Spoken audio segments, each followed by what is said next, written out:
अगली सुबह सभी लोग उठते हैं और नाश्ता करने के बाद गांव में निकल जाते हैं। गांव में वह लोग कुछ लोगों से उस हवेली के बारे में पूछते हैं तो लोग उन्हें बताते हैं कि वह हवेली भूतिया है, वहाँ पर भूत रहते हैं। इस पर अमन कहता है, तो क्या कोई भी उस हवेली में नहीं जाता है? इस पर वह लोग उन्हें बताते हैं, नहीं, इनमें जो कोई भी जाता है वह लौटकर नहीं आता। सभी लोग हवेली से डरते हैं। अमन, अच्छा। इसके बाद वह और भी गांव वालों से उस हवेली के बारे में पूछते हैं, पर जिससे भी उस हवेली के बारे में पूछते हैं सभी यही बात बताते हैं कि वह हवेली भूतिया है। राहुल बोला, यार अमन, मुझे तो लगता है सच में वह हवेली भूतिया है, नहीं तो इतने सारे लोग झूठ नहीं बोलते। हम लोग ने जितने भी लोग से पूछा वह सभी यही कह रहे हैं कि वह हवेली भूतिया है। इस पर नीतीश बोला, अरे यार, ये भी तो हो सकता है कि यहाँ किसी का षड्यंत्र हो। इस पर अमन बोला, होने को कुछ भी हो सकता है, पर पता तो जब लगेगा जब हम हवेली में जाएंगे। राहुल बोला, तो हम लोग उस हवेली में कब जाएंगे? अमन बोला, अभी नहीं, कल सुबह हवेली के लिए हम निकलेंगे। राहुल बोला, क्यों? आज रात को भी चल सकते हैं। इस पर नीतीश बोला, सही कह रहा है, रात को नहीं, दिन में चलेंगे। कम से कम अगर भूत हुआ तो दिन की वजह से हमें दिखाई नहीं देगा और हम लोग वहाँ से सही सलामत लौट तभी आएंगे। इसके बाद वह सब लोग गांव घूमने के लिए निकल लिए। रास्ते में उन्हें बिजली दिखाई दी। अमन ने बिजली को आवाज़ लगाई और बोला, कहाँ जा रही हो? बिजली, कहीं नहीं, ऐसे ही घूम रही हूँ। आप लोग बताइए, आप लोग कहाँ जा रहे हो? इस पर अमन बोला, हम भी ऐसे ही घूम रहे हैं। अच्छा, बिजली, हवेली में क्या वाकई में भूत रहता है? बिजली बोली, कहते तो सभी लोग यही हैं कि हवेली में भूत रहता है, पर मैं तो भूतों का विश्वास नहीं करती। मेरा तो मानना है कि वहाँ चलकर देखना चाहिए कि क्या है। अमन बोला, अगर तुम्हें जाने का मौका मिले तो तुम जाओगी? बिजली, हाँ ज़रूर, पर मुझे वहाँ पर मेरे बापू जाने नहीं देंगे, क्योंकि सब यह कहते हैं कि ये हवेली में भूत रहता है। वैसे तुम ये सब क्यों पूछ रहे हो? अमन बोला, ऐसे ही। बिजली, अच्छा तो मैं चलती हूँ। और ये कहकर बिजली वहाँ से चली जाती है। दोपहर हो जाती है, वह लोग घर चले आते हैं। घर पर आने के बाद वह लोग कल प्लान बनाने की, कल हम सुबह निकलेंगे, पर किसी को गांव में इस बात की भनक ना लगे कि हम लोग उस हवेली में जा रहे हैं, नहीं तो गांव वाले हमें हवेली में नहीं जाने देंगे।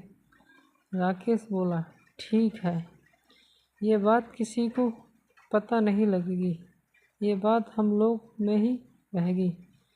इसके बाद सभी लोग खाना खाकर थोड़ा सा आराम करने के लिए लेट जाते हैं। तभी गांव में शोर मचने लगता है। सभी लोग हड़बड़ाकर उठ जाते हैं। बाहर निकलकर देखते हैं तो एक जगह भीड़ लगी होती है।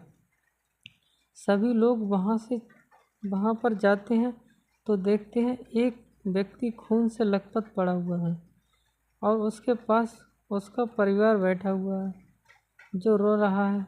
जब लोगों से अमन ने पूछा तो पता लगा कि वह व्यक्ति हवेली में गया था और भूतों ने उसे मारकर गांव के किनारे फेंक दिया। ये सुनकर वह लोग वापस आते हैं। राहुल कहता है, अरे यार, सच में उस हवेली में भूत रहता है। भूत ने ये एक आदमी की हत्या कर दी। वाकई में बहुत डरावना भूत है।